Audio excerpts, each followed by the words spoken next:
My skin was terrible. I looked probably like 20 years older than I look now, and I was like 10 years younger than I was then. This was like in my early 20s. I went to like all these doctors to get tested for parasites and gut health issues and all these things. And then the doctors couldn't do anything except tell me it's IBS and to put me on meds. But I told them no to the meds, and I ended up going down a whole rabbit hole of like eating for your brain health. After like 2 weeks of going keto, all my issues went away. And then I was like, well, the medical industry failed me. What other systems are failing me? And I look at older people and I think, why are you wrinkly? And I look at some other people and I think, why are you not wrinkly? What I've worked out is, if somebody is really overweight or obese, their skin stretches. And if they get older and their skin starts to lose its elasticity naturally, then if you do lose weight, then it's just going to sag back. Whereas if somebody is slim and not big, as they get older, their skin hasn't stretched, so their skin pretty much stays the same. So I believe that, in my own opinion, that we only get wrinkly, or majorly wrinkly, because we have stretched our skin through overeating. Start off the morning with just like hot water with lemon and shilajit in it. And then after that, you take this like, do you know what shilajit is? Okay, perfect. And then after that, you take this this product called liver sauce. And it honestly, the first time I took it, because my body was so dysregulated, or I guess my liver needed a lot of help, it burned my entire esophagus. It burned my stomach. It tasted terrible. My body was like, what did you just do to me? So then you take that, you wait 30 minutes, and then you take a binder to get all the toxins out. And then after that, you take this, actually, I love this drink. What's the binder? The binder is just activated charcoal. You take it in a capsule and then you just drink it with water. And binders, they attach toxins onto them so that they come out when you sweat or when you release a bowel movement. So it's charcoal in a capsule? Charcoal in a capsule, yes. Okay, what's the next step?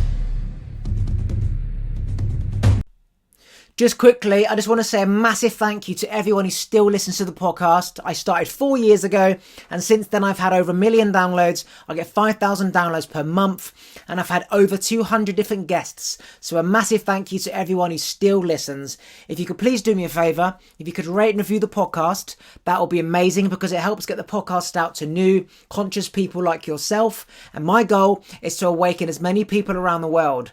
You can also follow me on Instagram. It's YesKingOliver, should you wish to see what I get up to on my day-to-day moments. Back to the episode. So growing up, I had really, really, really bad acne. I had back acne, I had chest acne, I had face acne. And we're not just talking like small white pimples, we're talking like red boils. And only recently did I do an allergy test, and it came back that I'm wheat sensitive.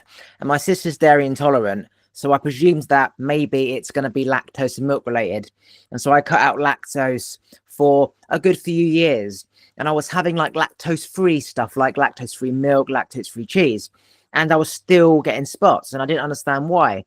And something that I've always loved growing up was crisps. And so I would avoid crisps with milk powder, presuming that it was the milk. So I had an allergy test, and it came back that I was wheat sensitive. And now looking back at all the foods I've been eating over the last 3 years, everything has got so much wheat in. So I cut out the milk and the dairy, but it had so much wheat in. And now I've slowly started to cut out wheat. My skin is clearing up. And what I've realized is that people who have really bad skin diseases, gut inflammation, gut problems, maybe bad hair, bad nails, is a direct result of food. And we take for granted how powerful food is and how it has a huge effect on us. We eat just so much stuff as part of life. We have a sandwich and we might have a Red Bull, but collectively all this stuff is destroying our body and our skin. And it's the reason why people have such bad skin. I would have to agree with that. My journey actually started through that as well. Yeah, it was like bloating and gut health issues and bad skin. And that was like that. I would say that was like my awakening moment, my original one of many. So what happened when you were younger? Did you have bad acne as well? And did you find a reason why you had it? Because also one of the reasons I had acne is because I was under enormous stress. Didn't realize that this stress is causing emotional imbalances in my body. And also I went on medication, which made it even worse because then the medication is suppressing ADHD Tourette's back in the day, which was causing other emotional instability as well. Yeah, I mean, this is a whole rabbit hole we can go down, but not only from like my journey, but also clients I've worked with. But I'm very into psychosomatics, like the psychospiritual connection between any kind of conditions that we have, and acne is just one of them. But yes, food does play a big role. And for me, like my skin was terrible. I looked probably like 20 years older than I look now, and I was like 10 years younger than I was then. This was like in my early 20s. And I went to like all these doctors to get tested for parasites and gut health issues and all these things. And then the doctors couldn't do anything except tell me it's IBS and to put me on meds. But I told them no to the meds. And I ended up going down a whole rabbit hole of like eating for your brain health. I read this book called, what is the book called? Genius Foods by Max Lugavere and Paul, I can't remember his last name, but anyway, after like 2 weeks of going keto, all my issues went away. And then I was like, well, the medical industry failed me. What else are they failing? Like what other systems are failing me? And that was kind of like my journey of going inward. And then I had back pain. Then that was like my journey of learning the psychosomatic connection of back pain and emotions. But I do have clients that have acne, or at least had acne. And I guess what happened was when we worked on their need to like that belief system of like they weren't getting seen when they were younger, and the acne was showing up as a way to get the family to look at them. If that resonates for you at all.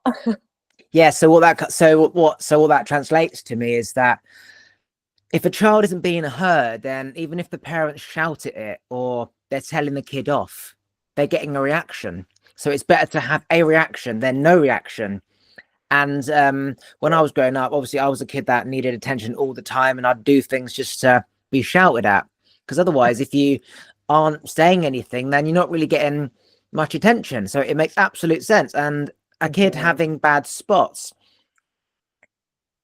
could be the parents are very conscious of them and how other people are perceiving them, or maybe how other people are perceiving the group family with the kid with massive boils on their face. And so now the kid feels like maybe he's special or is protected by the parents, or the parents might feel more protective over the kid because that poor child's got really bad acne. Other kids are looking at them, they might be seeing other kids talking about them, and they feel protective. So again, it's a vicious cycle of we're doing the wrong things to be cared about when we should be getting cared about in other ways without having to do this stuff, you know. So it is a cycle. Yeah, I do believe so many things stem from our belief systems, but even deeper than our belief systems are the emotions that we didn't face or couldn't actually process at the time. So then we form belief systems so that we don't have to feel those emotions again. Yeah, my sister is a beauty therapist, and she's done loads of like laser work on clients and whatever. And growing up, I was gonna get laser surgery on my face because I had so many bad scars. But since I now changed my diet and I fast a lot, and I don't really wash my face. She always tells me off for not washing my face. I get a facial and she de-blackheads me, but I try and just not touch my face because I find that the more you touch your face, whether it's with creams or face washing, you irritate it. And if you've got the smallest spot, by washing your face, you will irritate it and cause inflammation in other parts of the face. And it's like, if I just not touched my face, then everything would have been fine. But when I was younger, I looked really older because of the scarring. And naturally, because I'm just keeping my face natural, I do look young still. But then I just think all the stuff that I was doing to remove those spots, such as face creams and face wash and everything that I was doing to it, just made it even worse. And the solution was just don't touch it, go within. It's your stress levels and diet that is doing this. And no matter what I did to my face, it wasn't going to do anything. No, it's so true. And like most of the creams and the things that the quick fixes that we do, they end up having more irritants in them and chemicals, which further exacerbates the situation. But as you say, the process is going inward. It's just a reflection. Everything that we do or everything that we have, like every symptom, is a reflection of our relationship to ourselves. Yeah. What came to mind just then? Yeah, obviously our skin is an organ, and just like our organs, our liver needs certain things to survive and our brain needs certain things to survive. And because we think that because we put food in us and our skin's on the outside, most people presume that it doesn't really have an effect on the skin because it's going in and our skin's on the outside. But as you know, it is all connected. And I think the way food world is going, so many more people are going to be having such issues with skin. And I look at older people and I think, why are you wrinkly? And I look at some other people and I think, why are you not wrinkly? What I've worked out is if somebody is really overweight or obese, their skin stretches, and if they get older and their skin starts to lose its elasticity naturally, then if you do lose weight, then it's just going to sag back. Whereas if somebody is slim and not big, as they get older, their skin hasn't stretched, so their skin pretty much stays the same. So I believe that, in my own opinion, that we only get wrinkly or majorly wrinkly because we have stretched our skin through overeating. What's your thoughts on that? I can definitely see that perspective, but I'm always going to bring it back to the psychosomatics. I am under the belief system also that like stress causes wrinkles for sure. Not only that, but I can go even more granular, and I'm not a pro or an expert at this, but I heard from this woman on Instagram, Julie Poliver. She basically says, depending on where your wrinkles are, it's attached to, for one, the food that we eat. So it's every wrinkle is attached to an organ, and every organ's attached to an emotion. I've never heard that. Explain more. So like the liver, for instance, that is, that's where we have our anger. And if we're suppressing our anger, our liver is going to be bloated. And then also, sugars in our body, they can't get processed. And so it's going to show up for not only with the acne, but then the wrinkles are going to happen because you are quite literally not expressing your anger. So you cause contraction in the body, and then the face ends up contracted, which creates wrinkles.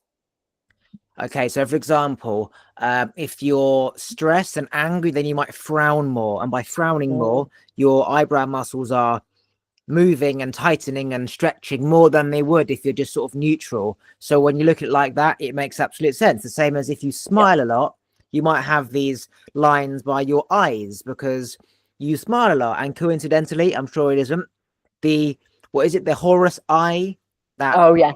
the symbol. Well, that symbol is exactly the same as our eye with the wrinkly lines. And what does that mean? It means enlightened, it means awakened, it means high frequency, happy, positive energy flowing through you. Well, if you're a happy, positive charged person and you're smiling all the time, you have wrinkles in your eye, which symbolizes that sign. So if you flip that, if you're angry, then you might have wrinkly forehead because you're always frowning, which relates back to good food and emotion and bad food and happy emotion. So that absolutely makes sense.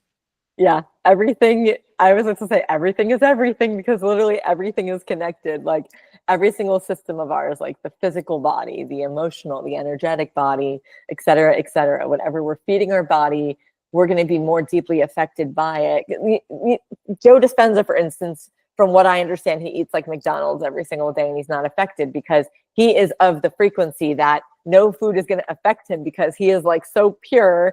I'm perceivably, right? Like all these gurus and like thought leaders, you don't know, but like, they put on the front that they are these like super enlightened beings that like have really worked on their stuff. So yeah, he claims that McDonald's does not affect him, but it would affect somebody who's had a lot of trauma, for instance, because the body's not flowing.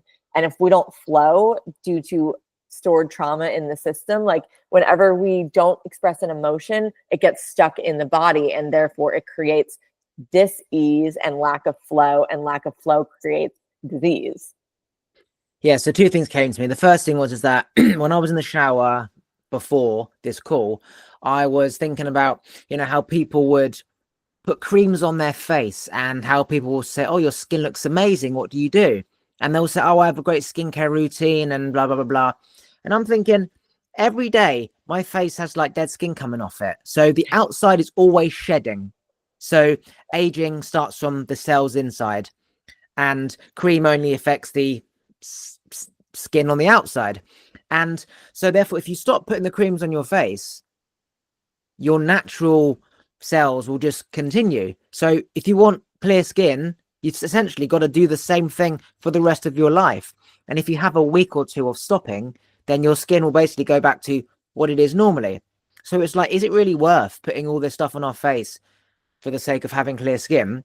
Maybe. It's the same as Botox, where as long as you keep doing it, then your skin looks great. But you can't just have Botox forever. There's going to be a point where you're going to have to stop, maybe run out of money, and then you look in the mirror and it's like, shit, who is that? Because you're not used to seeing wrinkles on your face. Yeah. And the second part was I had McDonald's this week and I got spots on my arm. And because I'm cutting out wheat at the moment, I was trying to work out what the fuck have I eaten? Like, I haven't eaten like bread. I'm like, oh, it was McDonald's. Of course it was. Of course it was. And I was going through my mind of how does a bun last a week? Yeah, that doesn't fall apart when you put it on a burger. And the answer is because it's full of shit. That's how it lasts. It's not real and wheat. that's what my body's rejecting. Yeah. It's rejecting all the chemicals and the what's the word? The thing that keeps it the thing that keeps it fresh for so long. Preservatives. Yeah, that one. The preservatives. Yeah. I'm gonna say I had something come to mind and then it just like left my head. Yeah, I do find it very fascinating though, like just how things like either affect you so quickly or not at all. I've been doing liver cleansing, and for me that is like you feel high, like you feel like you're constantly connected to source and pleasure when you cleanse your liver. It's pretty insane because your liver can actually, like, the burden's reduced off the body and the fatigue is gone. And then you're not as bloated anymore because the body can now process everything. But from what I understand, like the liver is our first line of defense in our body. And if our liver is not clear because it's not processing emotions or food or whatever the case, that's when our hormones start to like become dysregulated. And then our thyroid goes off and all of these things because our endocrine system, which is our hormones, those have to be the ones that take over for the liver. And then everything else starts going down because the body's like, oh my God, I can't do my natural process that I would normally do because I'm trying to manage how to get these toxins out of my body. And that's how everyone gets, I mean, that's part of the reason why people get like endometriosis and all of these other things. Although, again, I could go deeper with that too, about it being psychosomatic, spiritual. But yeah, it's just fascinating to me how if we don't take care of our bodies and our organs and we don't bring awareness and attention to them, they will actually shout at you in so many different ways. Talk me through what you're doing to cleanse your liver, because I'm on a coffee detox right now. I'm on a dating app detox. I'm on a what else is it? Crisp detox. Because all these things I'm just getting dependent on. So tell me what your liver detox is, the system, and what you're doing. So I was doing like an online container, but it was like a 7-day one, but I'm doing like a longer form one for someone else. Cause this is the year where I really want to like be more in touch with my physical body. Cause I've been in like emotional and energetic space for so long. So anyway, I digress. So it's kind of a lengthy little thing, but you start off the morning with just like hot water with lemon and shilajit in it. And then after that, you take this like, do you know what shilajit is? Okay, perfect. And then after that, you take this this product called liver sauce, and it honestly, the first time I took it, because my body was so dysregulated, or I guess my liver needed a lot of help. It burned my entire esophagus. It burned my stomach. It tasted terrible. My body was like, "What did you just do to me?" But it's this brand called, I can't remember, but if you look up liver sauce, it'll come up because they have this push pull kit. So when you take that, you wait 30 minutes and then you take a binder to get all the toxins out. And then after that, you take this. Actually, I love this drink. What's the binder? The binder is just activated charcoal. So you What is take it, a like drink? you take it in a capsule and then you just drink it with water. And binders, they attach toxins onto them so that they come out when you sweat or when you release a bowel movement. I'll say that in a polite way. So it's charcoal in a capsule. Charcoal in a capsule. Yes. Okay, what's the next step? And then you have this drink 30 minutes later, because this is gonna what gets the system start to move. And you make I mean, you can either do it with like filtered water, but I do fresh apple juice because there's something about the pectin that heals your liver. So you make fresh squeezed apple juice if you have the time, and then you take it's like a cup of that, and then you take an inch of ginger, like fresh ginger, obviously taking the skin off of it, half a lemon, a tablespoon of olive oil, or I think a teaspoon of honey, and then cinnamon, and you put it in a blender and then you drink it. And it, for one, tastes amazing. And for two, it really gets things moving. Like now this is gonna be gross to say it, but I'm gonna say it. I make like multiple bowel movements a day, whereas before I was like struggling to even get one out every day. So now I'm like, okay, I kind of finally feel like my body's getting more into symbiosis, which is amazing. And I don't feel like I have this heavy load of toxic burden in my body anymore because I can actually process it out of me. And then after that, like I do like this gut healing matcha. So it has like ghee in it and honey and collagen and MCT oil. So yeah, my body feels so good on it. Just like those 4 things alone in the morning. And then you kind of cut out, like if you're going to do red meat, you can only have it for like 1 meal of the day, and preferably lunch should be your biggest meal because the body needs to process while you sleep. Yeah, it's just fascinating, but I feel amazing on it. So did you change your food diet at all whilst doing this? I did. I cut out grains and gluten and sugar. Well, I'm eating natural sugars because of fruit, but yeah, I cut out grains and sugar and anything gluten, and I'm not doing a lot of meat. I'm doing a lot of poultry, but I'm very specific because I'm in America, so I'm very specific where I source my meat from because obviously they are trying to kill us here. So how do you know that it's the drinks and not, say, cutting out the grains and the gluten? Because I feel like I'm so connected to my body, like how I feel. Like the second I have that drink, not only do I go to the bathroom like 30 minutes later, but I feel high on it. Like legitimately my body feels high, and I'm like, I feel in flow, and I just feel this like natural effervescence come back before I even start to eat. And you did this for 7 days and you feel high and enlightened, and you would like swear by it?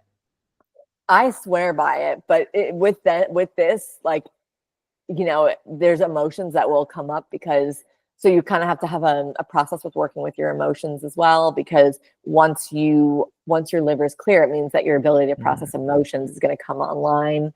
And so, yeah, that's a whole nother layer. But yeah, I feel amazing on it, so much so that I want to do this girl's 3-month container.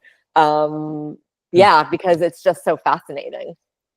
It's interesting because I think today or yesterday I was on a walk and I remembered 10 years ago, someone I was working with did a fruit only fast where he just had fruit for, I don't know, a week or so, and he was just cleansing his gut. And I think that would have had an effect on his liver as well. And I really do like this liver detoxing. Like, I would be definitely interested in doing this. I'm sure there's other drinks that you can do or whatever. But I've never thought about doing specifically a liver detox. And would you say that it doesn't take that long for it to cleanse? Like 7 days is enough. And can you only drink that in a day, or can you have other stuff like milk and coffee or whatever? Is it just got to be that fluid? So in the matcha, they allow us to do like plant-based milk, so like cashew or coconut or almond. But yeah, they don't recommend doing like milk. They don't recommend sodas or anything like that. It's like cutting everything else out and only really hydrating yourself with water. And I do a lot of like salts in my water and things like that. But yeah, it's really being low processed kind of foods and just being way more minimal. What salts you put in your water? I use this brand called, what is it? I can't remember the name, but Is it I also, oh yeah, Celtic or Himalayan or? I used to use Celtic, but no, this is a different brand that's specifically for putting it in water and like just on your tongue. Oh yeah, buoy salt. Buoy. And is that Some, different to Celtic and Himalayan? Is it a different type of salt? it just tastes different. I really love the taste. Like I'll just like put like it on my tongue and be like, ah, my body needed this. Yeah. Yeah, I did hear from somebody that, rather than putting it in water and having it dissolve, that you should essentially just put it on your tongue. For whatever reason, your body absorbs it better. Oh, I didn't know that. And also, when I was in Interesting. the sauna, related to that thing, is rather than putting the oils on the stones, they say that you should put the oils in water or in ice and then put it on the sauna. Because if you just put it straight on the sauna, it will burn it. Whereas if you put it in the water, then it, I don't know, turns to steam, and then the steam then goes around the sauna. Hmm. Huh. Interesting. Yeah. The more you know. Yeah. I guess that makes sense. Um, What are you working out at the moment in terms of like life? Life. So, I mean, I am right now, I'm creating a mentorship for clients and people that find me on social media. Right now, I'm wrapping up. I'm doing an energy detox program for for people, and it's been really incredible. It's changed my life as well. But aside from my business, like this is the year that I really do want to put more energy into myself and my personal life. I think for like a few years I was really stuck on the healing rabbit, the hamster wheel. And that was like my full priority. Like I need to be this person before I do this or that. And I realized how much it kept me from living my life. So this year is the year where I'm like, okay, I want to start dating again. I want to move somewhere where I can be in my sun line, if you're into astrocartography. So I'm going to be moving to Austin, Texas. And then, yeah, I think just calling in more community and allowing myself to be seen. That is like a big priority for me this year, is just my stepping into my bigness and allowing myself to take up space. So tell me more about the astrocartography and what that actually is. And yeah. Yeah, so it is essentially they take your birth chart and they put it into a graph, like a map. And I focus on the US because right now, I'm just going to stay in the US. But I wanted to see where I was living now because I live in Nashville, Tennessee. And it wasn't like I have this big, for 4 years, I've had resistance living there. And I never looked at my astrocartography. But every year I've wanted to move, and now I'm finally like, no, I need to move. It's like dire. I'm at the moment where like it needs to happen. And so I looked up my lines, and it turns out while my Jupiter and my Venus, no, it's my Jupiter, yeah, and I think my Venus run through Nashville. So Jupiter is more like expansive and kind of good luck, and then Venus is like romance and love. And like self-love as well. My moon is there, which moon is about emotions and going inward and staying kind of in your own like, cocoon. And then Austin is Jupiter, Venus, and my sun. So sun is where you go to be bigger, to be seen, to be more expansive. So like if I want to be bigger in my business, which that's what I'm calling it, is more workshops and allowing myself to do more kind of speaking gigs, then I want to be somewhere that's my sun, because that's where I feel the most effervescent. So astrocartography, right? So is it, you said you only want to stick to it being America. Did it take you elsewhere outside of America, or was it just Texas that it is on the map, if that makes sense? Or is it that you chose that out of all the other places that you could have been? So I just chose the map to show me the U.S. because I do know my Venus line runs through like Central America. So Costa Rica has my heart forever, as does Mexico, and that's all my Venus line. But I know Australia is where my business would thrive. So it really does go all over the world. It's just because I like right now I want to do a smaller move for now. I only focused on the US. But yeah, it would show me, because the lines run all down the map and everywhere. So it shows you the entire world. So I can look on the map, my astrocartography, and it will say where I should be for business relations or relationship or conscious and enlightenment and awakening. Like there's different parts of the world where I need to be to get that. And is it that because those same people are there because their astrocartography is there, so as a result everyone ends up there? No, so it's more based on, it's not like you can really get that stuff anywhere. It's just the energy will be in your favor, because like the different planets, it runs on the different planets, right? So like the Jupiter, et cetera, et cetera. So, but it intersects with your birth chart so that it essentially creates the energy there that you need in order to thrive. But also it could be energy like if you did Mars or something like that, or Aries rather, same thing. That's more like kind of hustle and grind and a little bit more kind of, I would say, aggressive energy. So if that's what you were looking for or not looking for, you'd probably want to avoid that area if you didn't want that. But yeah, it doesn't necessarily mean that there's going to be other people that did their astral cartography and they'll have that same experience, because it really is based on your birth chart. That's how the planets are positioned for your, like, to get the most out of it for yourself. And it's just the energy of the place versus the energy of the people. So it's the resonance of the earth there, not the people there. So if you took the people away, then it's that specific part of the earth that will have the same frequency, the same as, you know, like years ago, there's certain parts of the earth where if you want to teleport, like aliens will come down. There's like specific energy there that like the portal, can do the vortex certain things. Yeah. It's similar to that. Is that also the same as, is it like the geolocation or something where we're supposed to be in a certain part of the earth? So maybe it's to do with astrocartography where your energy is actually not where you are, but it could be another part of the earth. Is that similar or is it different? Geo something. That is different. I know what you're talking about though. It's called like geo, I can't remember, but I know what you're talking about. And that's that. I feel like that has to do with like gridding the earth too. But no, this is different. This is more, people use this to see like where to go on vacation, depending on what energy that they want to call in for themselves, because it'll expand you in certain ways. I definitely have to get back into this because I've heard about it years ago. I did it years ago and I found out like 3 planets that were circulating the earth then. But I've actually just moved out. I haven't moved in yet, but I'm moving out next week. So it'll be interesting to see if where I'm going has any relevance on the map. And coincidentally, when I moved out 6 years ago, it's the same area. And it's also the area where my great grandfather was mayor back in the day in London. So it's like, if you think about how energies always do like a full circle, what does that mean? Or it might just be absolutely coincidence.